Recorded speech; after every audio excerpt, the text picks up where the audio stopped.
जिसमें हम बताए थे कि दो प्रकार के फ्रिंज बनते हैं, जिसमें था आपका दीप्त फ्रिंज, दीप्त फ्रिंज यानी जिसको हम ब्राइट फ्रिंज कहते हैं, ब्राइट फ्रिंज, दीप्त फ्रिंज और ब्राइट फ्रिंज, और दूसरा था अदीप्त फ्रिंज, अदीप्त फ्रिंज यानी डार्क फ्रिंज, डार्क फ्रिंज। इन दोनों की पोजीशन, इन दोनों की स्थिति यानी इन दोनों पॉइंट्स पे हम लोग आज न्यूमेरिकल देखेंगे। न्यूमेरिकल देखने के पहले एक बार हम लोग फार्मूला रिवीजन करना है, क्योंकि प्रीवियस क्लास में तो इसका पूरा डेरिवेशन है, पूरा डेराइव कराया गया फार्मूले का, लेकिन यहाँ पर न्यूमेरिकल लगाने के पहले एक बार हम लोग फार्मूले को रिवीजन कर लेते हैं। तो सबसे पहले देखते हैं कि दीप्त फ्रिंज, दीप्त फ्रिंज के लिए वह पॉइंट होता है कि जहां पर इंटेंसिटी मैक्सिमम होती है, और इंटेंसिटी मैक्सिमम होने के लिए हमें पता है कि कलांतर क्या होना चाहिए, कलांतर, कलांतर मतलब होता है phase difference, phase difference delta phi क्या होना चाहिए 2 पाई एन, जहां एन इक्वल टू क्या होगा 0 1 2 3 डॉट डॉट डॉट। ये दीप्त फ्रिंज के लिए आपका पथांतर है, कलांतर है यानी फेज डिफरेंस है।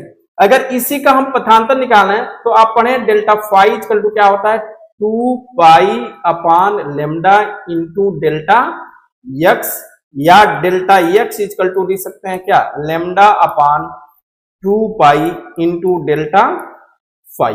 ये पथांतर का फार्मूला हो गया। और जब यहां पर हम क्या रखेंगे, क्योंकि क्या होता है देखिए डेल्टा फाई इक्वल टू क्या होना चाहिए 2 पाई एन दीप्त फ्रिंज के लिए, इसकी वैल्यू जब रखोगे डेल्टा अपान 2 पाई इंटू 2 पाई एन, ये हो गया क्या कैंसिल, पाई से पाई कैंसिल, तो 2 पाई से 2 पाई कैंसिल हो गया, बचा क्या एन इंटू लेमडा। मतलब ये है कि दीप्त फ्रिंज के लिए पथांतर क्या होना चाहिए एन इंटू लेमडा, क्योंकि अभी न्यूमेरिकल लगाएंगे वहां आएगा। दीप्त फ्रिंज के लिए पथांतर आना चाहिए एन इंटू लेमडा, जबकि आपका फेज डिफरेंस कितना होना चाहिए 2 पाई एन। ये आपका पाथ डिफरेंस है, यानी पाथ डिफरेंस यानी पथांतर है, पथांतर कितना होना चाहिए एन इंटू लेमडा, पथांतर आपका कितना होना चाहिए एन इंटू लेमडा, यानी पाथ डिफरेंस कितना होना चाहिए एन इंटू लेमडा, और फेज डिफरेंस कितना होना चाहिए 2 पाई एन। और ये फेज डिफरेंस और पाथ डिफरेंस में रिलेशन है, तो ये फार्मूले आपके दोनों याद होना चाहिए, अभी न्यूमेरिकल जब लगाएंगे तो वहां पे यूज होगा। दूसरा हम देखते हैं अदीप्त फ्रिंज। अदीप्त फ्रिंज वहां होगा जहां पे तीव्रता मिनिमम होगी, और तीव्रता मिनिमम होने के लिए डेल्टा फाई की वैल्यू क्या होना चाहिए 2n माइनस 1 इंटू पाई, जहां n equal to 1 2 3 dot dot है। देखिए यहाँ पे n इक्वल टू 0 है, लेकिन यहाँ पे 1 2 3 से होगा। ऐसे ही अगर इसका डेल्टा x अगर आप निकालते हैं तो क्या आ जाएगा लेमडा अपान 2 पाई इंटू, इसकी जगह क्या रख देंगे 2n माइनस 1 इंटू पाई, पाई से पाई कैंसिल हो गया, या डेल्टा x इक्वल टू क्या हो गया 2n माइनस 1 लेमडा बाई 2। तो ये क्या हो गया आपका पथांतर हो गया, यानी पाथ डिफरेंस हो गया। किसके लिए अदीप्त फ्रिंज का पाथ डिफरेंस a है और फेज डिफरेंस a है, यानी कलांतर a है और पथांतर a है। ये दोनों पॉइंट आपको याद रखना है। दीप्त फ्रिंज के लिए पाथ डिफरेंस आपका n इंटू लेमडा है, जबकि फेज डिफरेंस 2 पाई n है, जहां n इक्वल टू 0 1 2।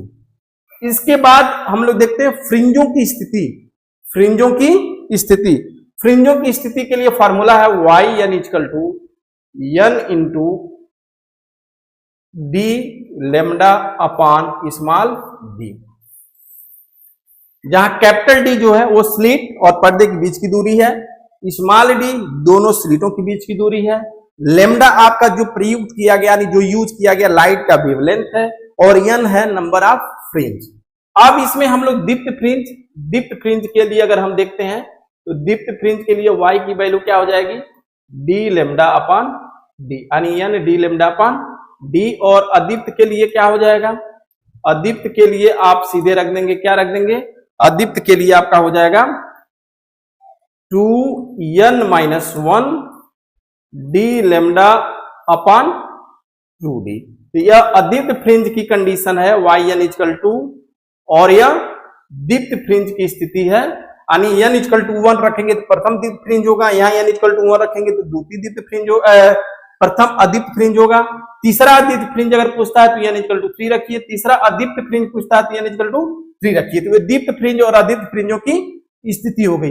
अब आती है फ्रिंजों की चौड़ाई।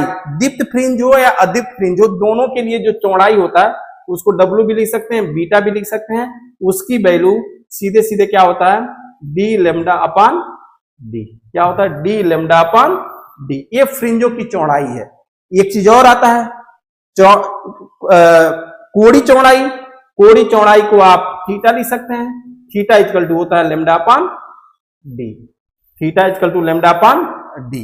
यानी कोड़ी चौड़ाई अगर पूछेगा फ्रिंज की कोड़ी चौड़ाई क्या होगी, लेमडा अपान स्मॉल डी है, कैपिटल डी नहीं है।